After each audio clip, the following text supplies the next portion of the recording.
Welcome back. Today's story filled with drama and unexpected turns. Hit like, subscribe, and let's jump in. I've been married to Megan for 18 years and we've been together for 25. When we first met, everything seemed ideal. We were young, in love, and life was full of opportunities. But, over time, things have changed, and not for the best. Megan has always had a strong personality, which I first respected. She understood what she wanted and was not scared to pursue it. But somewhere along the process, that strength morphed into something else. Now it seems like every day is a war. She is continuously criticizing and berating me for the simplest of things. It seems like nothing I do is ever good enough for her. At first, I tried to dismiss it. She's simply anxious, I told myself. Work is challenging, and she is dealing with a lot. However, the justifications began to wear thin. The harsh comments and frequent nitpicking began to take their toll on me. I dreaded returning home, knowing that another dispute was just around the corner. I attempted to speak to her about it, thinking we might work something out, but every time I brought it up, it degenerated into another argument. She would accuse me of being too sensitive and incapable of handling a powerful lady. But it's not about that. I adore powerful ladies. I admired her for her strength. But there is a distinction between being forceful and harsh. I miss the Megan I fell in love with, the one who laughed with me, encouraged me, and made me believe I could conquer the world. Now, I feel like I'm always walking on eggshells, waiting for the next outburst. I've considered quitting more times than I can count, but it's not that easy. We have established a life together. We share a house, memories, and dreams, and I still adore her despite everything. I recall the wonderful days, and it aches my heart to think of tossing it all away. But how much longer can I take? Every day, I feel myself growing closer to the brink, to the point when I just cannot do it anymore. I don't want to give up on us, but am not sure how to solve it either. I wish she could see what she is doing to me and to us. I hope she could recall and rekindle the love we once had. But right now, everything seems like a faraway dream, and am wondering how much longer I can hang on. Perhaps it is time for a change. Maybe it's time to prioritize myself for once, because as much as I love Megan, I can't keep living this way. I deserve to be happy, too. I decided I couldn't handle it any longer. I needed to tell her how I was feeling, hoping without hope that she understood. As I neared her, I could feel the tension rising. "Megan, may we speak for a minute?" I inquired, attempting to keep my voice calm. She groaned deeply and hardly looked up from her phone. "What is it now, Andrew?" "I'm busy." "I know, but I really need to talk to you about something that's been bothering me," I began, my pulse racing in my chest. "That's wonderful." "Here we go again," she scoffed. "What have I done this time?" "It's not about what you did," I said, carefully selecting my words. "It's about the way you've been speaking to me recently. It seems like you're always condemning me, and it's really dragging me down." "Are you serious?" she snapped, her gaze hardening. "You're being unduly sensitive again. You should toughen up. Life isn't always sunshine and rainbows." "It's not about being sensitive," I attempted to clarify. "It's about feeling respected and appreciated. I feel like nothing I do is ever good enough for you." She rolled her eyes. "Oh, please. You're just seeking for anything to complain about. Maybe if you did anything right for once, I wouldn't have to criticize you so much." Her comment struck me like a blow in the stomach. I took a deep breath and tried to remain cool. "Megan, I am serious. This incessant berating is making me unhappy. I miss the way we used to be, when we could talk without being so negative." She laughed cruelly. "Maybe if you weren't so ineffective, we wouldn't have this issue. Maybe the problem isn't mine. Maybe it is you." I felt a knot develop in my throat. "I am trying, Megan. I am truly trying. But I can't keep doing it. If nothing changes, we'll have to work on it jointly." "Work on what?" she snapped. "You are the one with the issue, not me. I'm not going to change just because you can't take a little criticism." I stood there, stunned, feeling the last glimmer of hope go away. She was clearly unwilling to consider my point of view. I had no idea what to do next, but one thing was certain: I couldn't continue living like this. A few days later, I discovered something that ruined what little optimism I had. I discovered Megan was cheating on me with my high school rival, Ethan. The treachery stung more worse than I had ever imagined. I discovered the proof by mistake. I was tidying up the living room when Megan's phone rang on the coffee table. Normally, I wouldn't intrude on her privacy, but curiosity got the better of me. The message preview on the screen was from Ethan, and it said, "Can't wait to see you tonight, love you." My heart fell. I read through their communications, each more damning than the last. There were images, private talks, and plans for covert meetings.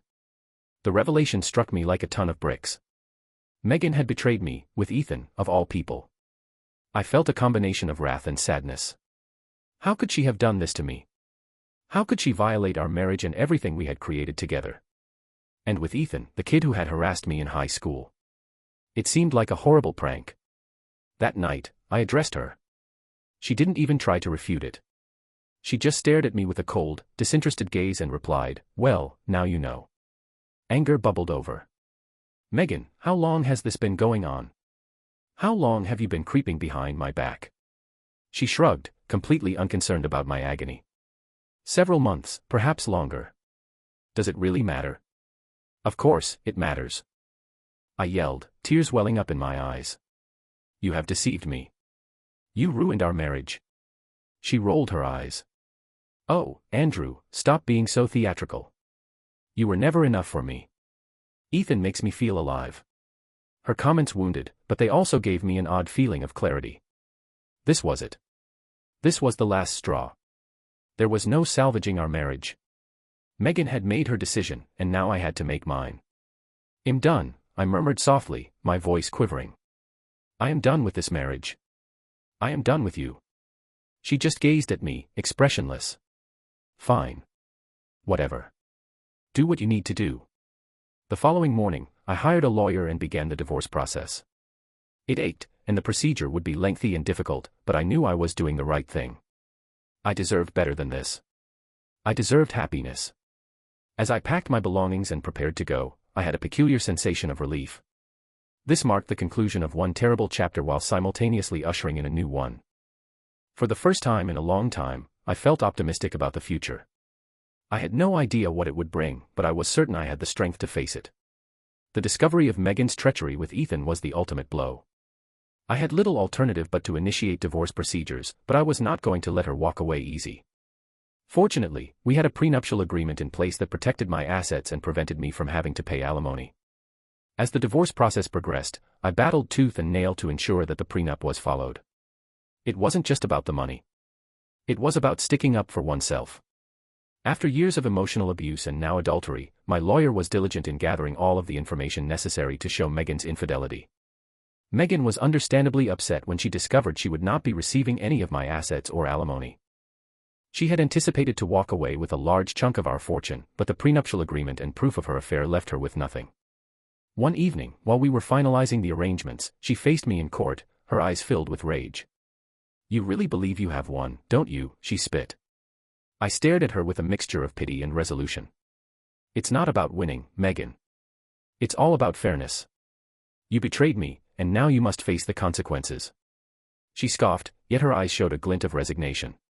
"Fine. Keep your money, Andrew. I do not need it. Ethan and I will be just fine without you." Hearing her discuss Ethan so lightly, as if our years together were nothing, still stung.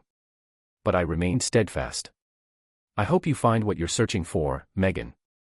The divorce was completed shortly after, and I maintained everything I had fought so hard for.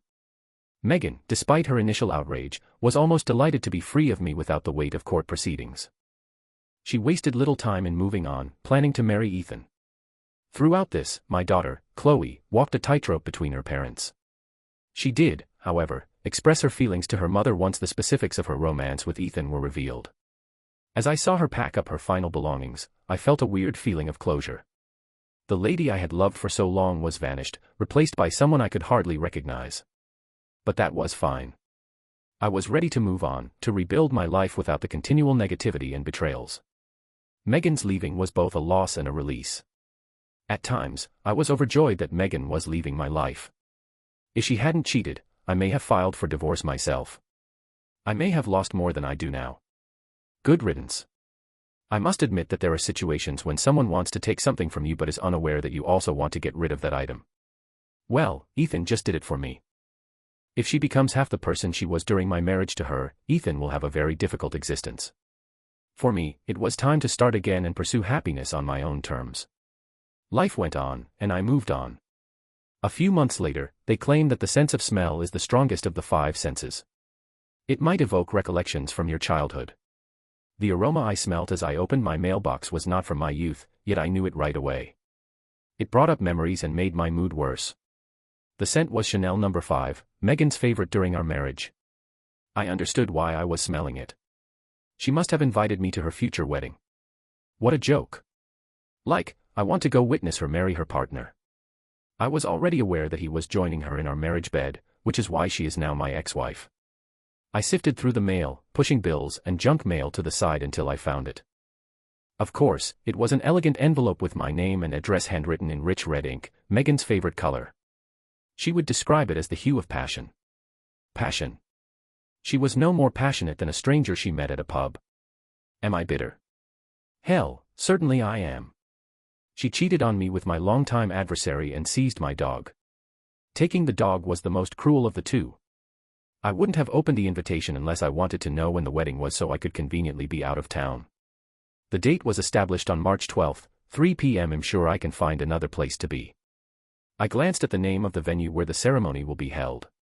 I couldn't believe she was getting remarried in a church, the most prominent and pretentious church in town. How could she ever consider getting married in a church after cheating on me? Oh, but her new husband-to-be was wealthy, so I suppose only the best for her. I ceremoniously discarded the invitation. I had been in a good mood before coming home, but now I was down. I had a nice day at work. Amelia, one of the newer office personnel, had dropped by my desk, and we flirted briefly. I thought she was flirting rather than just being pleasant. The last year and a half has been difficult, but her attention has bolstered my ego and raised my spirits. I thought of my ex-wife. We had been together for 20 years, 24 as husband and wife. I took a drink from the fridge, switched on the TV, and plopped down on the sofa. I'm not sure how long I sat there, but it must have been a long time. When I tried to take the final swallow of beer from the bottle, it was warm. When my phone rang, I glanced at the bottle and considered picking up another. It was my daughter Chloe. "Hello, princess," I said. "Hi, Dad. How are you doing?" "Well, I was doing great until I got home and grabbed the mail." "So, you must have gotten the invitation today too," she told me. "Yes, can you believe it?" "Sorry, Dad," she apologized. "She should not have sent you one," but she persisted. She responded, "He has to get over it. He may attend the wedding only to watch his daughter as a bridesmaid." "Well, I don't intend to go. I've already thrown the invitation in the garbage." "Would you reconsider, Dad?" she asked. "I'm planning on being out of town that weekend. Dad, I really want you to be present. I'll need you there for support. You know I don't want to be in the wedding," but she made me feel bad. She asked me to be the maid of honor, but I said no. "Chloe, you do not need my help. Ben will be there to help you."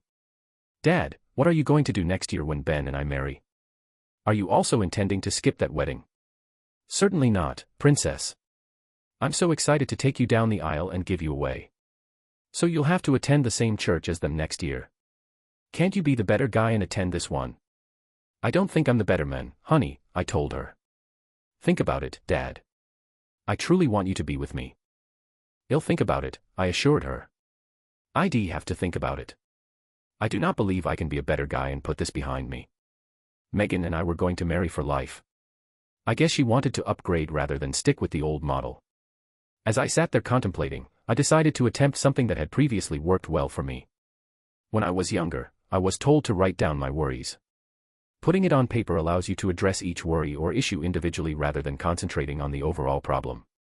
As I wrote, I realized that the fact that her new husband-to-be, Ethan, had been my competitor since junior high made the betrayal much worse. I knew I couldn't tell him how I felt in person, so I wrote it down. I had no intention of delivering it to him, but it would allow me to get it off my chest. "Ethan, I suppose the best guy has triumphed. Megan has decided to be with you for the rest of her life. We have been competing since we were in junior high. You were my arch nemesis, even in high school. Megan was someone we competed for, but she picked someone else. Later, when you were in college, she selected me. But I suppose even after all these years, you couldn't stomach Megan marrying me. You could have thought you'd moved on, but you couldn't stop pursuing her because she was mine. Sure, I'm upset with you, but I'm far more upset with my lovely wife, or, rather, my ex-wife. The fact that she submitted to your approaches demonstrated that, even after 20 years, I didn't really know her. When we initially began dating, we would talk for hours about our aspirations, dreams, and even worries.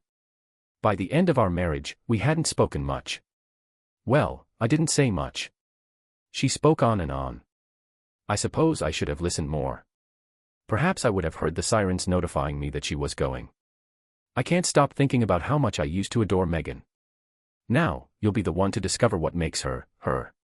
You'll get to wake up next to her and see her without makeup and with bedhead in the morning. You will be the only one to ever view her in that manner. There was no makeup on, my hair was a mess, and I had morning breath. She will instantly go to the toilet to brush her hair and teeth, as well as apply layers of cosmetics. You may want to go to the restroom before she does, or else you'll be waiting for an hour. After I finished writing those sentences, I put the papers down and went to the bar to get my mind off my difficulties. I'm sorry to admit that I had to take a taxi home since I was too intoxicated to drive. The next day was Saturday, so I slept off my hangover. In fact, I did not get out of bed until 2 p.m. I simply couldn't see a need to get up before then. The fragrance of my body sweating out the booze compelled me to wake up, if only to take a shower and eat something. After my shower, I felt better and went to have a burger at a neighboring cafe. I had to take a cab back to fetch my vehicle. The burger helped, as did a small dog hair that bit me. The next week, I was still depressed. Amelia saw and inquired what was wrong. I told her I was having problems with my ex. She hadn't worked there when all of my problems began, so she didn't know the whole story. Lucas, she continued, let's go get something to eat after work. I hate seeing you so down. I wouldn't want my negative attitude to rub off on such a pleasant individual. Nonsense, I answered. Maybe I'm just what you need to get you out of your funk. There it was again, her flirting. Or was it completely innocent? I'd been out of the game for so long that I couldn't be certain of anything. Okay, supper was nice. We sat and spoke. She inquired about what had happened to Megan.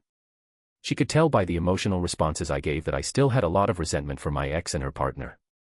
I apologized for venting about my problems and inquired about her relationships. She told me about her marriage to an alcoholic, followed by a 6-year romance with a man who opted not to marry. She battled with it. Didn't he adore her? Did he want to play on the field? She wanted children but couldn't imagine having them without marriage. She wanted commitment, confirmation that he would be there for the long run. As we ate, we spoke, taking turns discussing various things. It was clear to me that we had many interests, including politics, religion, family values, vacations, and the future. After our dinner, we made our way to the parking lot. Then, unexpectedly, she went up to me and hugged me. I was taken aback and asked myself, who is this young woman who is so concerned about me? As she moved toward her vehicle, I simply stared at her. She had to be at least 10 years younger than me. A small, tiny Latina lady with a constant grin on her face. I truly wanted to know more about her tale. Would need to do this again shortly. Amelia had undoubtedly impacted my attitude as I drove to my flat. I was happy and singing along to the radio, a country tune I had heard many times before. When I entered into my living room, I saw the letter. I smiled, but I was in a far better mood than when I began. Having a young lady care enough to attempt to cheer me up gave me a fresh perspective on life. I sat down, took up the newspaper, and thought about my ex-wife. Our relationship was not flawless. Nobody's is. Simply ask any couple who has been married for any length of time. There are things your partner does that, if you concentrated on them, would drive you insane. You learn to ignore, or at least cope with, such things. That made me remember of our meal with Amelia. I compared Amelia with Megan. There was something strange. Then it occurred to me. I sensed something was odd. Megan's fork made a clink, clink, clink sound against her plate. My ex would tap her fork on the dish 3 times before taking a mouthful. I had questioned her about it once. She didn't even realize she was doing it. When she paused for a while, she realized why she did it, to ensure all the food is securely on my fork so I don't spill it on my blouse. I suppose that's a valid argument, and I've learned to accept it. I've even learned to ignore it. I know one thing: I will not miss dining with her. I put pen to paper and resumed writing. When we got married, I thought it was charming how she would touch her fork 3 times to her plate before eating each meal. I must say, however, that hearing that clink, clink, clink during our meals, even when we went out for supper, irritated me quite a bit toward the end. There it was, clink, clink, clink. The next week at work, Amelia told me how much she appreciated our time together. Being courteous, I said, so did I. We'll have to do that again. When she asked, it startled me little. How about Friday, if you don't already have a date? Nope, I'm free for you, she responded, smiling. There it came again, flirting, or was it simply an innocent comment? That night, when I entered my flat, I was whistling a melody. I noticed the letter on the coffee table and said to myself, not tonight. I don't even want to think about my ex. On Friday, we were out again, having a supper together. I was nervous. It was a Friday night, and I was dining with a lovely lady. I suppose that was a date. It had been so long for me that I had no idea what to anticipate or what was expected. I knew this lady in front of me was nice to be around and attractive to look at. I also knew she wanted to learn more about me. We completed our dinner and just drove about. I knew I was worried, and she could have been as well, yet when there was stillness in the vehicle, neither of us felt compelled to fill it with meaningless chatter. I enjoyed how comfortable she was simply riding in the vehicle with me. At the end of the night, I drove her to her condominium. We spoke for a bit, then she went inside. As I got into my apartment and saw the note still on my coffee table, I simply smiled to myself. A week passed, and on Saturday afternoon, Chloe contacted me again. Dad, did you send back your RSVP to Mom? No, honey, I informed her. I told you I threw the invitation in the trash where it belongs. Dad, will you go for me? Why do you want me to go so badly, Chloe? Do you think I want to see that guy smirking at me as he marries your mom? Dad, I know you two don't get along, and I get it. But if you don't go, it will just reinforce in his mind that he has won. Honey, I don't know. I don't think your mother really wants me there anyway. I think he probably put her up to sending the invitation. Dad, please think about it. I will, honey, but don't get your hopes up. We completed our phone talk, and I felt a bit dejected. Why couldn't Chloe comprehend my feelings? I wanted to put a grin on my face, so I called Amelia. Hey, Amelia, how are you? I inquired. I was just thinking about you, wondering if you had plans today, she said. Well, that makes me feel good, that you're thinking about me. I don't have anything planned. Do you have something in mind? I want to do a road trip. Are you up for it? Where to? I inquired. Let's just hop in my car and see where it takes us. Okay, I'm all yours. As soon as I said it, I hoped she wouldn't take it too seriously. I did not want to terrify her by having her believe I was going too quickly. We ended ourselves traveling around the countryside, admiring the beautiful landscape around us. We took some high mountain routes with beautiful vistas. We arrived at a magnificent overlook and hiked up for the finest view. The wind was freezing, so I wrapped my arm over her to give my warmth. She stared at me, and I kissed her. It wasn't a lengthy, passionate kiss, but one that simply stated, I like you. It was the first time we kissed. I had been afraid to do anything since I did not want to frighten this gorgeous lady away. Also, it had been over 3 decades since I had kissed someone other than my ex. She grinned and embraced me back. That was a positive indicator. We strolled arm in arm. We had been discussing our previous relationships for many weeks. She had married in her early 20s to a guy who had become aggressive as a result of drinking. Fortunately for me, she said, I saw early on that he wouldn't give up drinking, so I made a conscious decision not to have any children with him. I didn't want to bring them up with an abusive drunk as a father. We spoke about my divorce again. She couldn't believe that after so many years together, my ex felt I wasn't good or wealthy enough. We went along, and then I mentioned Chloe. When I told her she was 24, she responded, oh, she's 10 years younger than I am. Amelia is 33. I was thinking, what the hell am I doing? I'm 16 years older than she is. So I asked her, Amelia, I don't know if you realize it, but I'm 45 years old. Why would you want to hang out with an old guy like me? She gave me a look that might kill. She continued, Lucas, if you can't tell that I like you and that your age means nothing to me, then maybe I don't know you at all. Maybe you should find someone that's old enough, she used air quotes here, so that I won't be wasting either of our time. I gazed at her. She had walked away from me. I blew it, I told myself as I sat on a nearby granite bench. Why am I so stupid? I have a good thing going with someone who makes me happy, and I have to go and say something to screw it up. I glanced over at her. She was turned aside, but I could see she was in tears. I stood up and approached her. I cautiously put my hands on her shoulders and softly squeezed my body against her back. I'm sorry. I'm an idiot. I guess I just can't believe a gorgeous woman would want to spend time with me. I'm not movie star handsome, far from it. I'm barely average. She turned her head slightly, and I could see tears still running down her cheeks. Amelia, I know it's early in our relationship, but I'm developing strong feelings for you. I guess I was just trying to guard against getting my heart broken again. She turned around and looked at me. You don't think I'm scared? My ex-husband was an abusive drunk.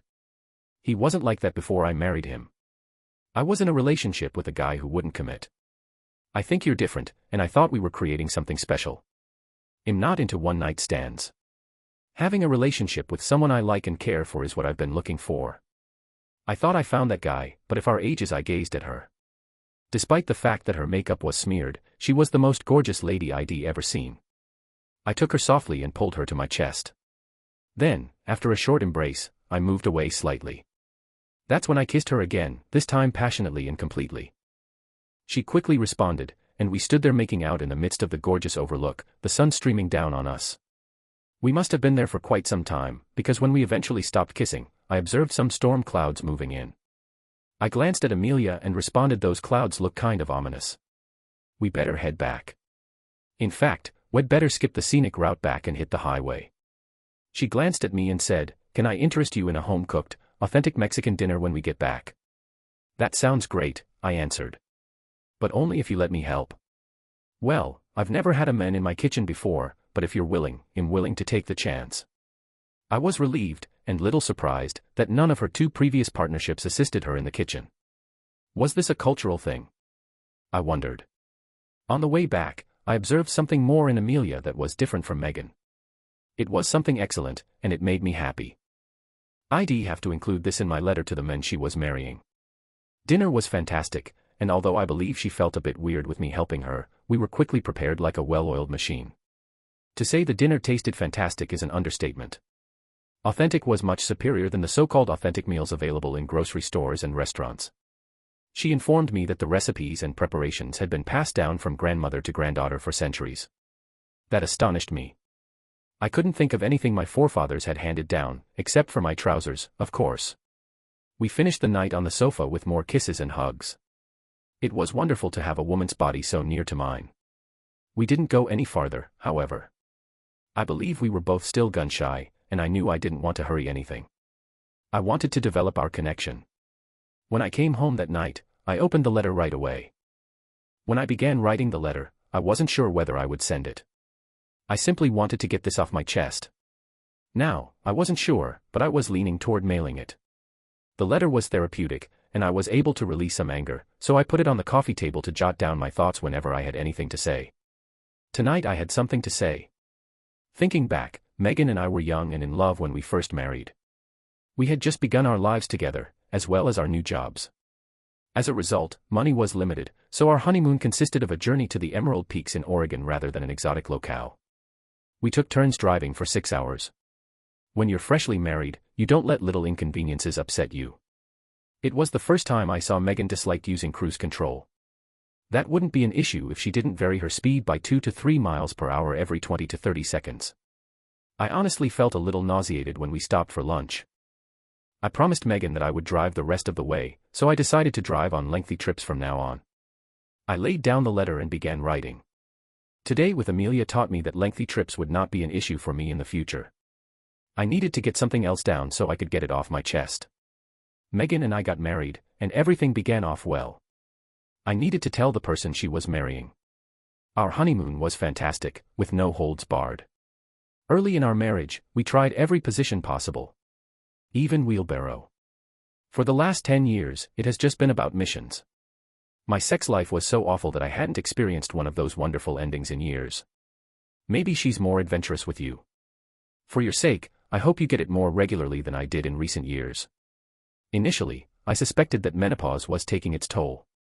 Maybe she got bored with me, which is why she began seeing you. Obviously, we're all growing older and combating the middle-aged spread. In addition, gravity has taken its toll. Her chest was struck the hardest.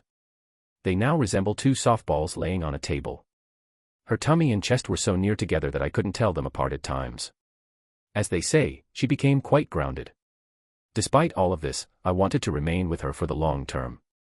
You, on the other hand, will most likely have every day for the next 35 years to grow old together.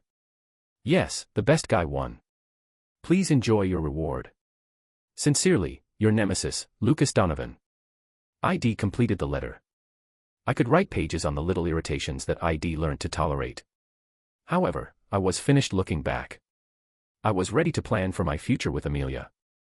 Early the following morning, I phoned Amelia. She responded. Well, hello. Do you miss me already? Yes, I do, I said, smiling. I was wondering if you had plans on the long New Year's Eve weekend. It's 2 weeks away, but I wanted to do something special.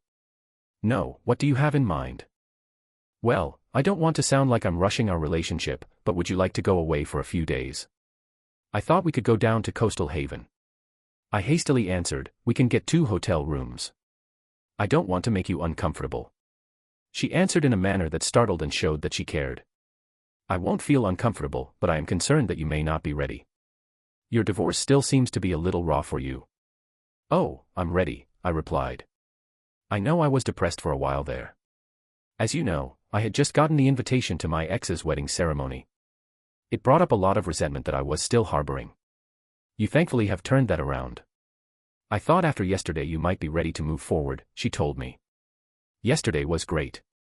These past weeks, I was afraid that I might be moving too fast. It's been years, and I don't enter relationships lightly. Nor do I. You, however, are a person that I feel very comfortable with, and I know you are a good person. Then, feeling brave, I responded, well, I am good, even when I'm bad, in a half-joking, fun tone. She laughed. You'll have to keep my eye on you then. I really appreciated the conversation. It showed me that we had progressed beyond the I'm on my best behavior stage of our relationship. We agreed to meet for lunch, and I hung up the phone with a big grin on my face. I immediately went online and booked a room with 2 queen beds, one to sleep on and one to play on. I think I'm a romantic at heart. The next week, Chloe phoned again. Dad, Mom claims you aren't coming to her wedding. She stated she hadn't received your RSVP yet. Dad, I really wish you would go for me, Chloe said. Chloe, honey, what do I need to be there for? It is not your wedding. I want to dance with my father. I exhaled. How can I get out of this without disappointing you, sweetheart? Dad, he'll be able to dance with you next year when I get married, Chloe remarked, her voice full with enthusiasm. What's it going to hurt if you come for a few hours? I paused. I did feel like everyone was gazing at me with sympathy. There's the ex-husband she left to marry this man. Dad, they would not, she said confidently. I believe they would, sweetheart. So, bring a date. Then show them that you've moved on. Well, see, I said. Dad, the wedding is about a month away. Please, she urged. We will see. That's the best I can do right now, I answered, attempting to divert the topic. We discussed various things going on in her life. She was certainly a busy girl, burning the candle at both ends. Later in the week, Amelia dropped by my flat with Chinese cuisine. Surprise. I thought I'd spend the evening with my favorite guy, she remarked, smiling as she placed the meal on the table. I grinned. Well, I'm glad you're here. Do you want to eat it from the containers, or should we use plates? She asked. I appreciated how a female was down to earth and eager to eat from to-go containers, but I didn't want to appear uncivilized. I am sure I have at least 2 clean dishes someplace around here. Let us sit at the table to eat. I'm fine either way, she said with a shrug. I collected the dishes and cutlery, and we sat down to eat and chat. While we were eating, she removed her shoes and began caressing her foot up and down my calf. I glanced at her and remarked, it appears that the Kung Pao chicken isn't the only thing that's hot tonight. She just looked at me with a phony innocent expression and replied, I don't know what you're talking about. I grinned as she continued to stroke my leg with her foot. After supper, we went to the living room and sat on the sofa. We concentrated on each other as we began to make out. She pulled away and added, I need to use the restroom, but don't forget where we left off. Wow, what a woman, I mused. She was just gone for a short time, but I walked into the kitchen. I was ready to pour us a few glasses of wine when I asked her, white or red. I'd rather have a bottle of beer, she said. Wow, what a woman, I reflected again. I got a couple of beers and returned to the living room. I came to a halt when I turned the corner. She was eagerly reading my message to Ethan. She glanced up at me with a guilty expression on her face and said, I apologize. I should not have simply begun reading your material. I feel terrible. How could I be upset at such lovely face when it was clear she was really sorry? She also felt comfortable enough with me to pick it up in the first place. It had been sitting on the table where I'd left it. Let me explain, I said. You don't have to, she interjected. I shouldn't have been so nosy. Amelia, it's okay that you read it, I told her.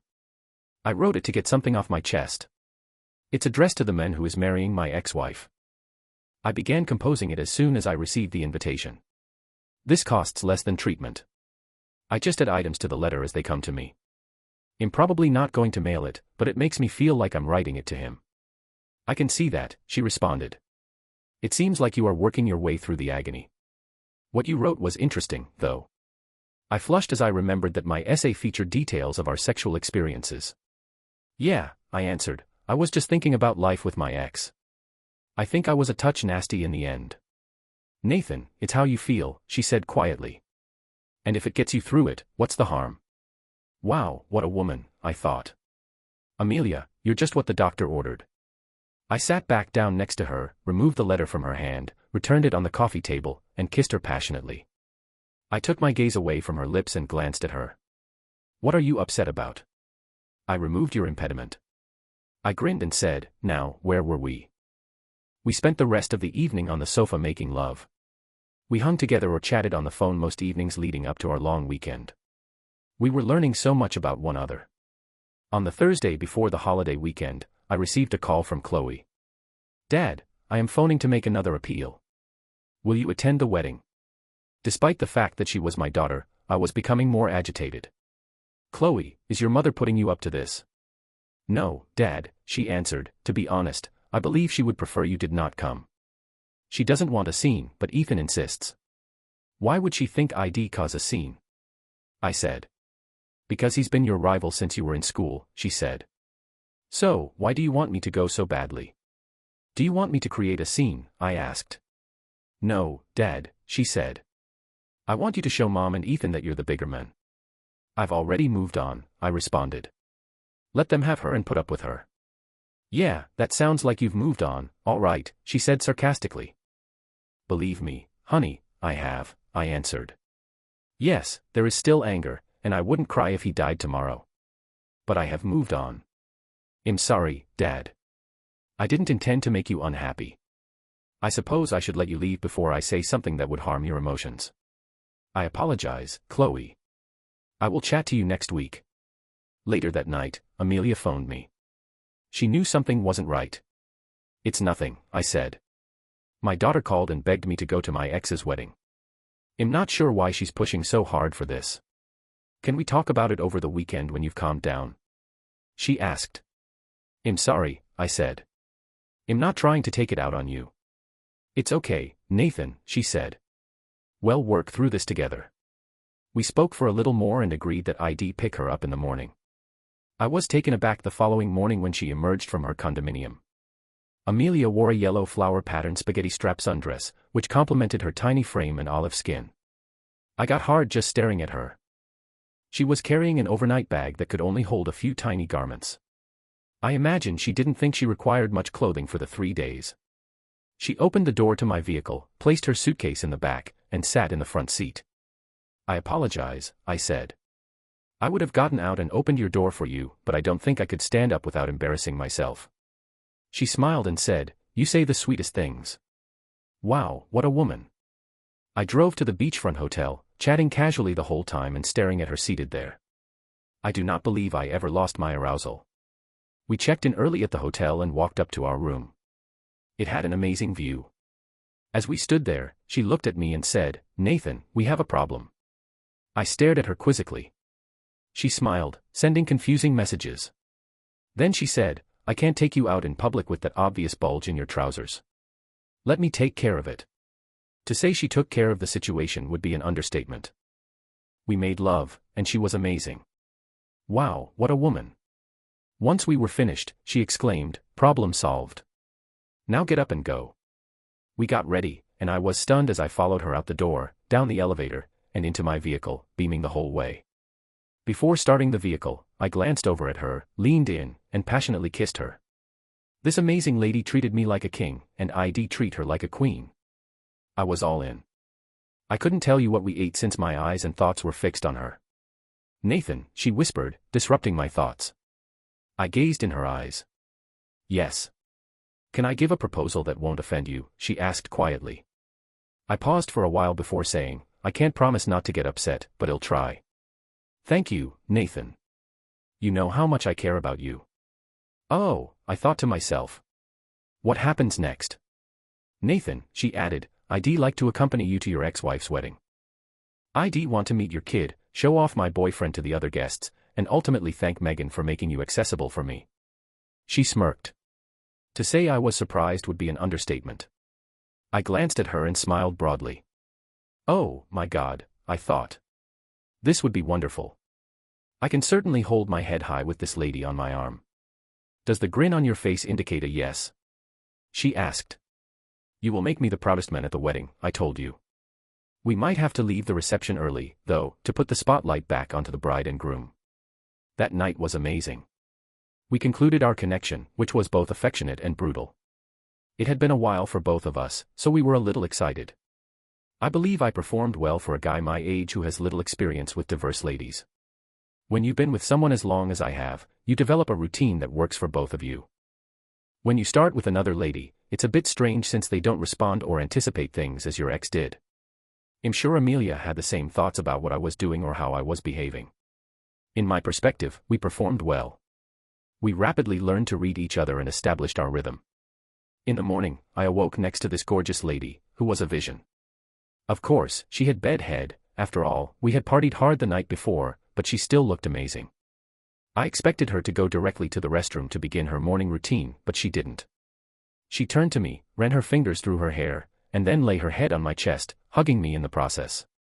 It felt so wonderful and natural. I simply lay down and enjoyed it. Then I kissed the top of her head, and she cuddled even more. I eventually got up, washed my teeth, and emptied my bladder. As I stepped out of the bathroom, I saw her still laying on the bed. I wish I could have taken a photo, but I'm certain I won't need one to recall that image. I'll remember this for the rest of my life. She caught me standing there gazing at her, so she put a pillow over her face. That's when I said something to my ex that I don't recall saying before. "Why would you hide such a stunning beauty behind a pillow?" She turned over, burying her face in the mound of pillows. Her nude rear was in plain display. Then I added, "There's a stunning beauty behind that pillow." She flexed her hips, and I heard a muffled giggle behind the cushions. I soon returned to the bed and lay next to her, massaging her back and buttocks.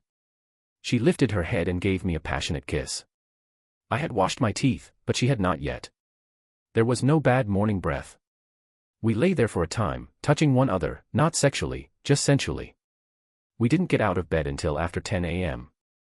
She entered the bathroom and closed the door. I asked her, "Do you want me to make a reservation for lunch?" "Lunch?" She phoned back. "I am hungry for breakfast. Give me a few, and I'll be prepared." I was astonished, to say the least. Megan would take 1 hour. She emerged from the restroom 5 minutes later, her hair brushed and a little layer of makeup on. She was actually stunningly beautiful. She sorted through her clothing and selected a few items, setting them on the bed. She leaned down and put on her panties. There was that other breathtaking beauty again. I said, "That's a fantastic view." She turned to me and said, "I'm delighted you like it. It has been with me throughout my life." I laughed. "You're quick with just the right quip." We spent the day going on the beach, shopping, eating at local eateries, and enjoying one another. We were having dinner at a beautiful Italian restaurant, enjoying the food and the conversation, when she became silent. That grabbed my attention. It was a whisper. "When we get back to the hotel, I want to try that wheelbarrow position you wrote about." My eyes widened and a large grin sprang on my face. "We can try anything you want." She simply stared at me with those stunning brown eyes, and I knew I was in over my head. We tried several other things that night, including a wheelbarrow. It was our night of experimentation. She pushed me somewhat out of my comfort zone. We did so many things, and she told me what she loved and desired. I was eager to satisfy her, but by the end of the weekend, we were so relaxed with each other, both emotionally and physically, that we didn't bother watching the fireworks. We created our own. Our relationship had reached a significant milestone. We were a couple. We both felt this was genuine, and we were looking forward to living life together. That week, Chloe contacted me again. "Dad, the wedding is in 10 days. I'm imploring you to be a better guy and say yes to traveling." I paused for a second. "I'd been thinking about it." "I will think about it, Chloe." "I will, but do not get your hopes up." She didn't seem unhappy, but I could hear the anguish in her voice when she begged, "Please, Dad. I truly want you there. You're my father, and you deserve to attend my wedding. Do not let her win." Her remark struck me harder than I anticipated. I had been so wrapped up in my hatred and anguish that I hadn't considered how it was impacting Chloe. "I'll go," I eventually answered, my voice somewhat lower. "I'll go for you." Chloe's voice brightened. "Really, Dad? Do you mean that?" "Yes. I will go. But there's one condition." "What is that?" "I'll have a +1, and you're going to have to meet her and accept her because she's probably going to be your stepmom," I joked. "Wait, what?" she said, visibly surprised. "Are you already in love with someone?" "I don't know about love yet, but we're exclusive. And I really care for her. I can't wait to meet her," Chloe said happily. "I knew you'd find someone." The wedding day finally arrived. I picked up Amelia from her condominium. She looked amazing. She wore a traditional but beautiful outfit that highlighted all of her curves and complemented her natural attractiveness.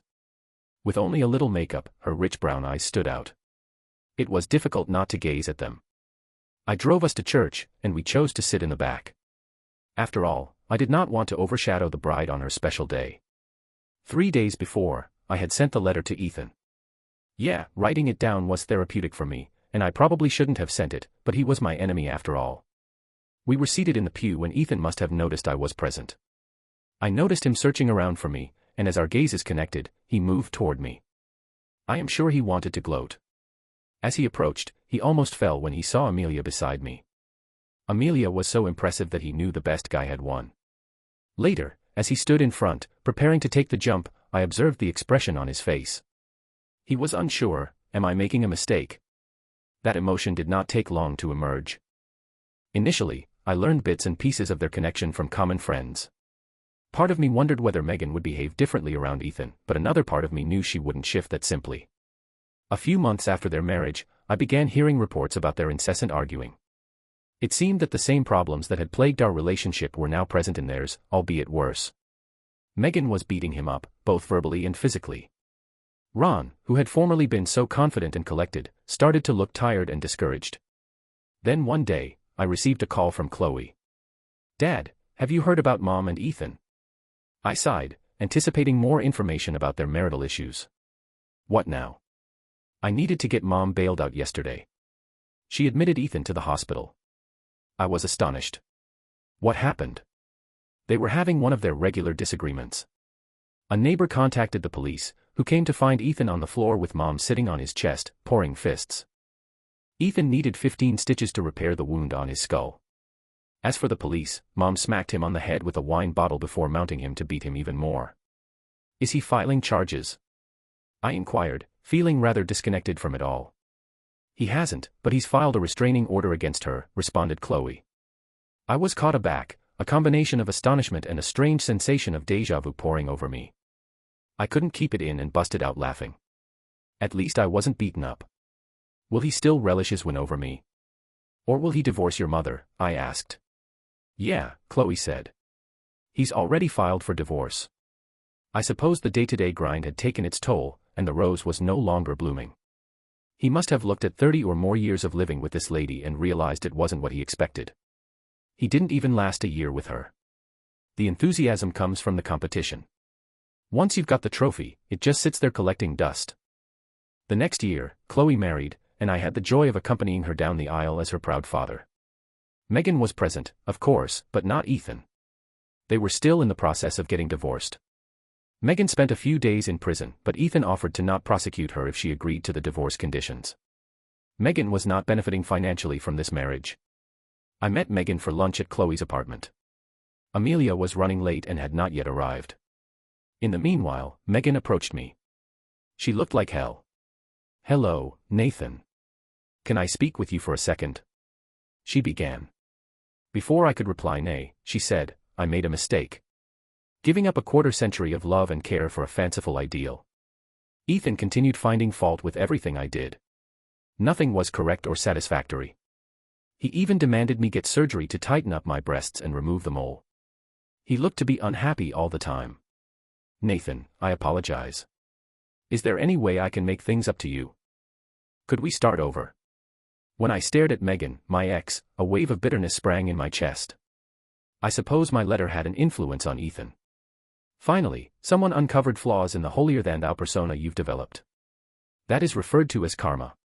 I hesitated for a while before continuing. "As for getting back with you, I've had a beautiful life since you left. There will be no nagging, fault-finding, squabbling, continual yapping, or shouting at me. Do you honestly believe I'd give up my peace of mind to reconnect with you? Hell no." I began walking away, and Amelia joined me. I held her hand and looked at Megan one final time. "This is Amelia. My fiancée. We are getting married next month." Then we all ate lunch, and Megan remained silent. A month later, I was married. No, I did not send Megan an invitation. I no longer felt the need to be vengeful.